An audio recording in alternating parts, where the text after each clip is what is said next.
아이들하고 매일 연락을 하면서 내 생각은 얼마나 했냐, 사랑한다, 보고 싶다 이렇게 하면서 아이들을 세뇌시키는 거예요.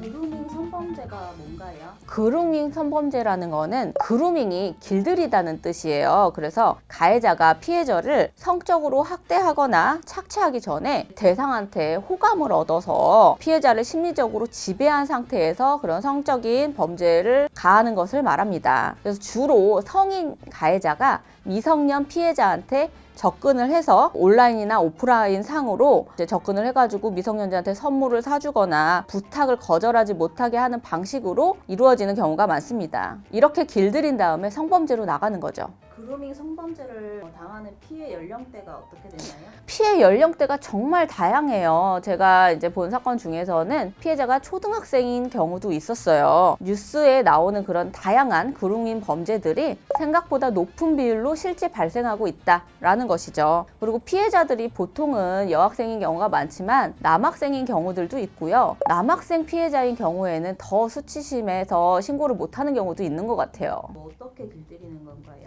처음엔 친구가 되고 싶다, 이야기를 하고 싶다 이런 식으로 접근을 해요. 특히 미성년자가 온라인상으로 접속을 하면 보통 피해자 나이가 이렇게 뜨거든요. 그런데도 나쁜 어른들이 아이들한테 이제 저 아이가 나이가 어린 걸 알면서도 접근을 하는 거죠. 처음에는 뭐 온라인 상품권 같은 거를 보내서 피해자한테 사진을 찍어서 보내라 이렇게 요구를 하고요. 아이들이 이제 사진을 찍어서 보내면은 이제는 만남을 강요하고 또 만나주지 않으면 사진을 유포하겠다 이런 식으로 협박을 해서 실제 만나서 성범죄를 이제 벌이는 경우도 있고요. 보통은 선물을 보내고 싶으니까 주소를 알려달라라고 해서 주소를 알게 되고 그 학생이 중학생인 걸 알면 집 주소를 알면 보통은 어느 학교에 다니는지 대체로 예상이 가능하거든요. 그러면 난 너 어느 학교에 다니는 거 알고 집 주소도 알아. 그러니까 너 내가 시키는 대로 해야 돼. 이런 식으로 범죄에 나가는 경우가 많은 거죠. 서로 평소에 아는 사람끼리도 이런 그루밍 성범죄를 저지르기도 하나요? 모르는 사람인 경우에 온라인에서 이루어지는 경우들도 있지만 학원 선생님, 공부방 선생님 이런 분들이 피해 학생한테 그루밍 성범죄를 가하는 경우들도 있어요. 보통 이제 아이들하고 자주 보게 되니까는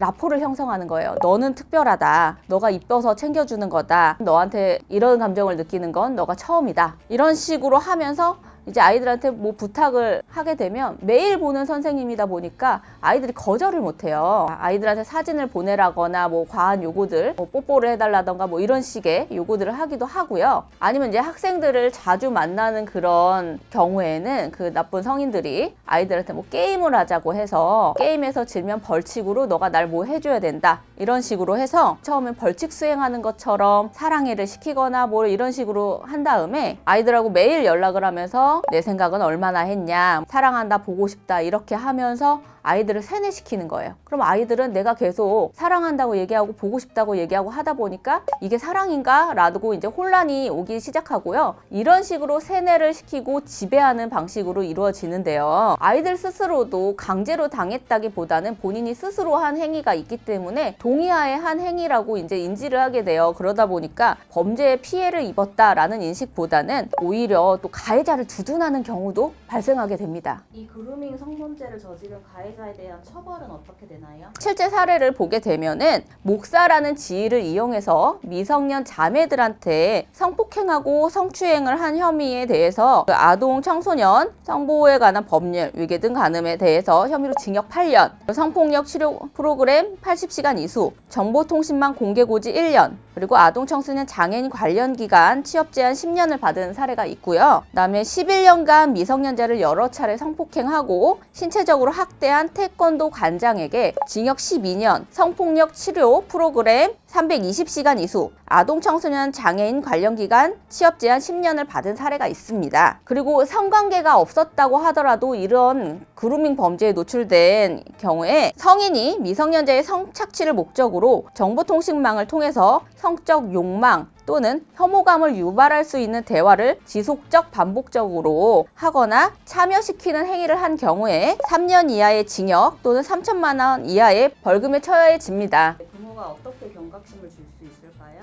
아이들이 이제 사춘기 무렵이 되면은 부모님이 나한테 관심 별로 없는 것 같다. 부모님은 맨날 나한테 잔소리 하는데 나한테 뭐 잘해주고 뭐 선물도 사주고 애정을 쏟는 그런 대상이 있다는 생각에 세뇌당하는 경우가 있는 것 같아요. 초기에는 아이들도 내가 범죄를 당했다라는 생각을 하기보다는 그 사람은 좋은 사람이고 부모님이 나쁘다라고 생각을 하는 경우도 있는 거죠. 아이들 스스로가 부모님이 나를 가장 아끼고 사랑하는 사람이다라는 믿음을 주는 게 중요할 것 같고요. 또 아이가 스스로 성적인 그런 허용을 한 경우에 숨기고 싶어 하기 때문에 이런 경우에는 아이를 탓하지 마시고 성인과 미성년자의 성적인 접촉은 비정상적이고 그다음에 가해자가 처벌받을 범죄라는 거 이걸 알려주시고 가해자가 너를 무조건 사랑하는 그런 게 아니라 너의 성을 뺏으려는 그런 의도에서 벌인 범죄이다. 그다음에 세뇌당해서 그리고 범죄 피해를 당해서 한 행동에 대해서는 죄책감을 갖지 않도록 심리상담이나 뭐 정신과 진료 이런 걸 통해서 아이를 좀 회복시키는 게 중요하다는 생각이 듭니다.